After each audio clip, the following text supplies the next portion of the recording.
That night he made a solemn promise, one that was deeply personal. It wasn't to a throne or to a country, but to the woman who raised him. Decades have passed, nearly 30 years since that moment, and he still lives by those words. There was no paperwork, no audience, just a teenage boy, only 15 years old, and his mother's gentle voice on the other end of the line. Their conversation was brief, just 8 minutes, but in that short time, something powerful sparked within him, lighting a path he would follow forever. William never reveals what was said that night. Silence is his way. Yet, those who know him best can feel the weight he carries. They see it in his dedication to his brother, and in those tough moments when duty conflicts with what he truly feels. He made a promise to his mother, and for him that vow is sacred. No matter how high the price, maybe even more so when it's hardest to keep. August 1997. Inside the quiet halls of Kensington Palace, Diana sat alone in a sunlit room. Her eyes lingered on the phone. For days she'd rehearsed this conversation, searching for the right words to say what seemed impossible to express. Outside, the city of London moved along, cars passing, crowds bustling, unaware of the weight carried inside those royal walls. Inside, Diana felt a growing unease, an unmistakable sense that nothing about this day was ordinary. Her eldest son, William, was far away at Balmoral, surrounded by his father and grandfather. Harry, just 12, was there too. Both boys were distant now, out of her reach. Diana couldn't quite explain the heaviness in her heart, but it pressed on her, whispering that time was slipping away. Still, everything else seemed under control. Holidays in Saint-Tropez, Sardinia, trips to Paris, they were all perfectly planned, every detail taken care of. Yet that lingering hesitation never left her. She felt a strong urge to reach out, to say something her boy might not even know he needed to hear, before it was too late. With shaking hands, she picked up the phone and dialed his number. The line rang just 3 times before William answered. "Mom." His voice didn't sound like a 15-year-old. It was tired, too mature for his age, carrying the weight of burdens he shouldn't have known. Diana answered softly, almost in a whisper. "Darling, I needed to hear your voice." There was a pause. Silence hung in the air. William recognized that softness in her voice, the one she used when sorrow crept in late at night. She always tried to act strong, but her eyes gave her away. Even now, he could sense the troubles she couldn't put into words. Gently, he asked, "Are you all right?" Diana's lips curled into a faint smile, a smile her son, miles away, could not see. William, always sensitive to the subtle tremors in her words, missed nothing. I quote, "Fine. I wanted to talk to you about something important." William sat down quietly on the edge of his bed at Balmoral. The old halls around him were silent. Downstairs, his family gathered at the dinner table. He had begged off, claiming a headache, but in truth, he just needed some time alone, a break from his grandfather's cold distance and his father's awkward attempts at affection. "What is it?" he asked quietly. Diana took a slow, steady breath. The words were heavy, almost too heavy for any mother to give her young son. "How do you prepare a child for a future you may not be part of? William, I need you to promise me something." He didn't hesitate. Anything. There was no doubt in his voice. Diana's voice quivered, but her determination showed through. "I need you to always look after Harry." A cold ache settled in William's chest as he realized what she meant. He nodded, even though she couldn't see him. "Of course I will. You know I will. No comma, darling. I mean truly, truly take care of him." Now her voice changed, strong and unwavering. The voice of a mother making a request that would stay with him long after the call ended. No matter what twists life takes, no matter Harry's choices, or those moments when you feel far apart or at odds, you must remember he is gentler than you are. He's more fragile inside. The world will test him much more harshly than it ever will. You. William felt his grip tighten around the phone. "Mom, why are you saying this?" Diana longed for reassurance. She needed to hear it in his voice, to feel it in his answer. Rising, she moved toward the window, gazing down at the gardens she knew so well. It was the place where her sons once laughed and played. She spoke softly, her words heavy with meaning. "One day you will be king. You'll have shields all around you, privilege, duty, and identity. But Harry will always be just the spare. He'll always be someone's second, always measured next to you, and always found lacking in ways you can't yet see." She paused, carefully weighing each syllable. "They will use him, William, all of them. The palace, the newspapers, even the people who say they love him. They'll lift him up when it suits their plans, and cast him aside when it doesn't. You may be the only one who truly stands between him and the storm."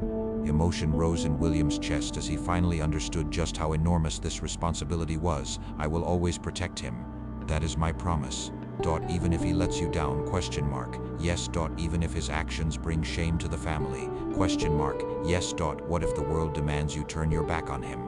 What if defending him costs you your future, everything you're supposed to become? William's answer was barely more than a whisper, but it was firm. Yes. Diana let her eyelids drift closed, feeling a swell of relief mixed with quiet sorrow.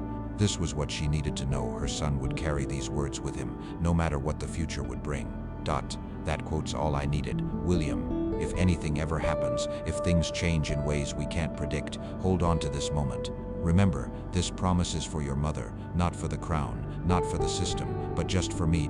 You will be all right, William insisted, his voice urgent. Diana didn't argue with his hope. Instead, she gave him something he would carry for a lifetime. You are destined to be a remarkable king, my love, but your greatest achievement will always be as a devoted brother. Never forget that, no matter what they take from you. Their conversation soon shifted to lighter topics, classmates, upcoming events, and what they might do after her trip to Paris.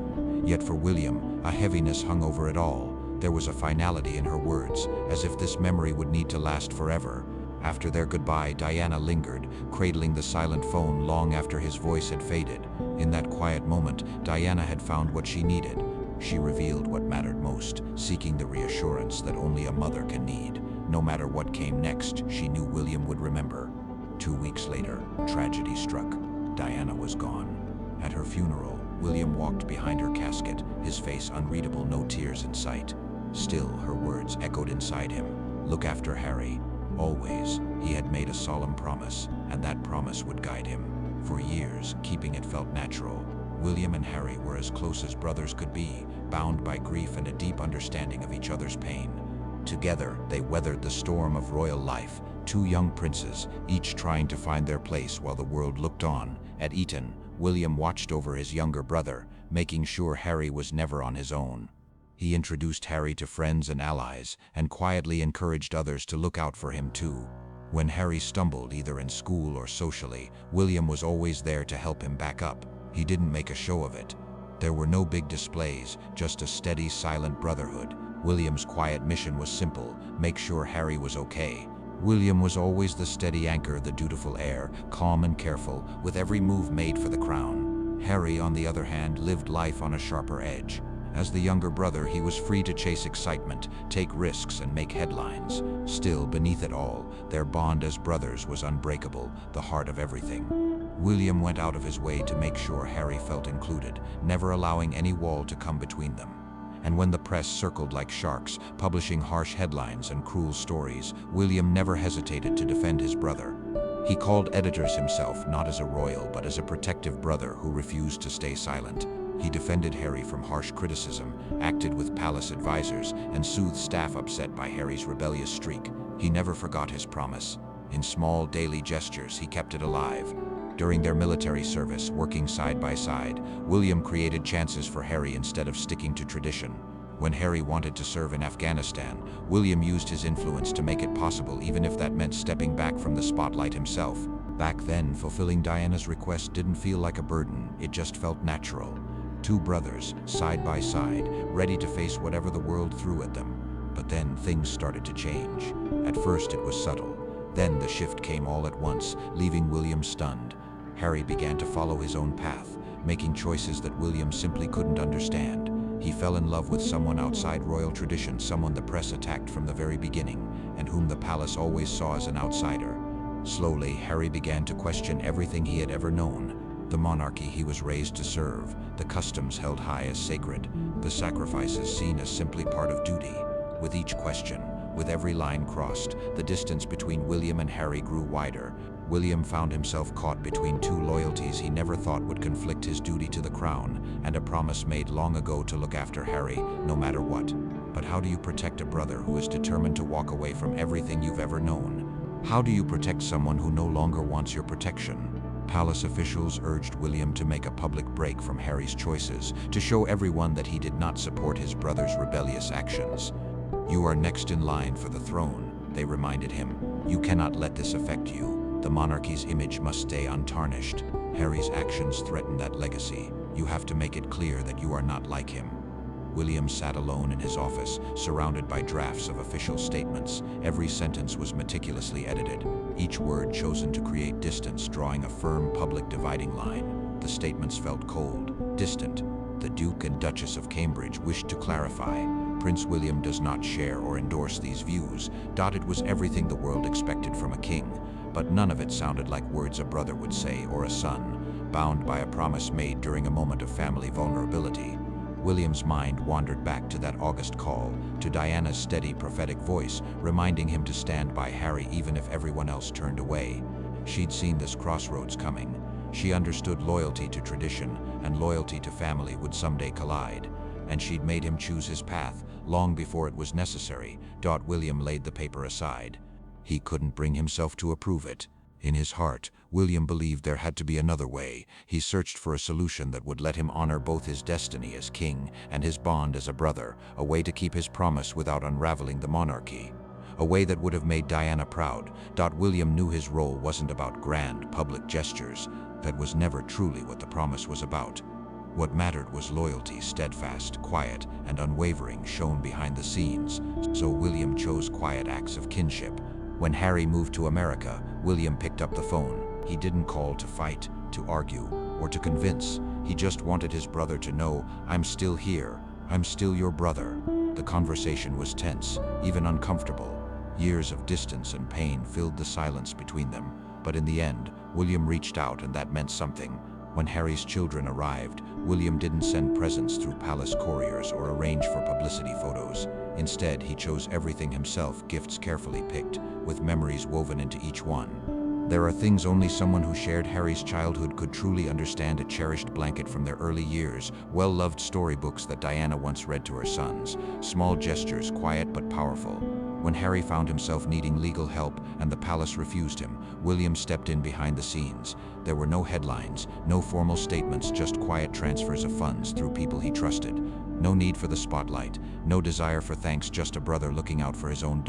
And as worries about security grew, William did what he could: steady, supportive, always there.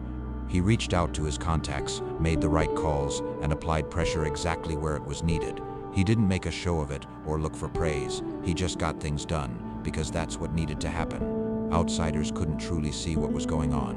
Many wanted a spectacle, a dramatic confrontation, or a picture-perfect reunion, captured by hungry cameras. Some wished for footage of the brothers embracing, tears in their eyes. But William remembered Diana's advice: real dignity doesn't ask for applause, and true love has no script. Sometimes, keeping a promise is simply about quiet action. Sometimes protection means keeping your distance. As the world spun its stories, news outlets painted them as strangers, even adversaries. Palace sources said William had given up family ties for the crown. Royal experts examined every handshake and public appearance, searching for signs that the bond was broken beyond repair. But those closest to William, the loyal staff who'd served him for years, the friends who grew up with him, knew what was really happening beneath the headlines. They saw the quiet phone calls, the handwritten letters, and acts of support given away from the spotlight. These were moments the world was never meant to see, moments shaped by the promise Diana secured all those years ago. Day after day, William honored that promise, looking out for Harry's well-being, even from a distance. He kept his word, no matter how high the price. He stood firm when the public accused him of being cold for staying silent, and again when he was criticized for not condemning Harry's actions. William kept walking that razor-thin line: future king on one side, unwavering brother on the other. He offered no explanations, never tried to justify his choices. This oath wasn't about public approval. It belonged to him, to Harry, and to the private legacy of their mother. Now, as the responsibility of the throne grows heavier, William feels its presence more with each passing day. Soon, the weight of the crown won't just be a distant thought, but a pressing certainty. The pressures keep building, the demands never let up. Every comment, every subtle gesture, every single decision, it's all picked apart for signs of what kind of king William might become. Yet there are evenings long after the palace halls have fallen silent, when Kate and the children are safe in bed, and his advisors have all gone, when William slips away to his study. Alone, he remembers that life-changing phone call. His mother's words echo in his mind. He was only 15 then, listening to her, filled with more hope than understanding. But now he understands completely. Diana sensed what was coming, as only a mother can. She saw that he would one day be called to the throne. She knew Harry would follow his own path, and that eventually the demands of the crown and the needs of family would clash. She was determined that her eldest son would know which guidepost truly mattered when the storm came. But her promise was never about choosing between different parts of himself. It was a lesson loyalty and leadership don't have to be at odds. The greatest kings are defined by their ability to love. Because at the end of the day, authority without empathy is just oppression, disguised in royal robes. In William's private sanctuary, hidden away from curious eyes, there's a photograph he keeps inside his desk. It's a treasured keepsake, never meant for the public to see. The photo shows Diana with her two sons, William and Harry, back when they were children, maybe 8 and 6 years old. The shot captures a sunlit afternoon at Kensington.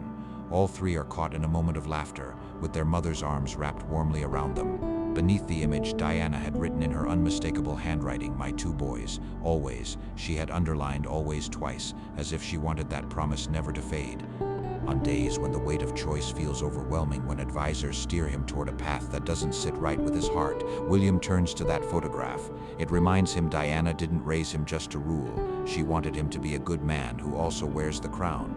Good men honor their commitments. Good men look after their brothers. Good men know what truly matters. In the end, the royal title is just one part of who he is. He will always be Diana's son. He will always be Diana's son. He will always be Harry's brother. The crown may be heavy, but it can never erase those truths. If anything, those bonds have only become more important over time. That's what Diana wanted him to understand. It's at the core of the vow he made and the promise he refuses to abandon, no matter how hard it gets. This isn't about choosing the easy way.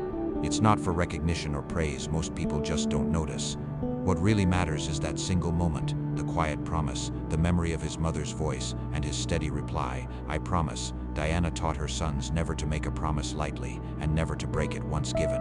Whenever he's asked about Harry, about distance, and about reconciliation, William always gives the same 5-word answer: "He is my brother." That does not change. No explanations, no speeches. For those who truly knew Diana, they can almost hear her voice in his reply. She would be proud of his restraint. William has learned what she worked so hard to teach. Authority carries weight. Duty is important. The crown is a legacy. But above all, it's the people you love that endure. One day, William will become king and carry that burden. But the role that means the most to him isn't king, it's brother. That's the lesson Diana hoped he would never forget. That was the vow he made at just 15 years old. For nearly 30 years, William has honored that promise and will keep honoring it for the rest of his life. He doesn't do it for recognition or to shape how history remembers him. He does it for one reason: it was a promise to his mother. And the promises we make to our mothers, especially the ones that demand sacrifice, are the ones we guard with all our heart and soul. William remains silent about that call. It's a memory he has never spoken of, and likely never will. Some oaths are too sacred for words. Some memories are simply too delicate to share. But for those who truly pay attention, there's something telling in how he says Harry's name, in the way he stands by Harry's side even when they disagree, in those subtle, unnoticed gestures of brotherly care that never make the news. The promise endures, unbroken, unwavering. Somewhere Diana's voice still hangs in the air: "Take care of Harry." William heard her then, he hears her now, and he always will.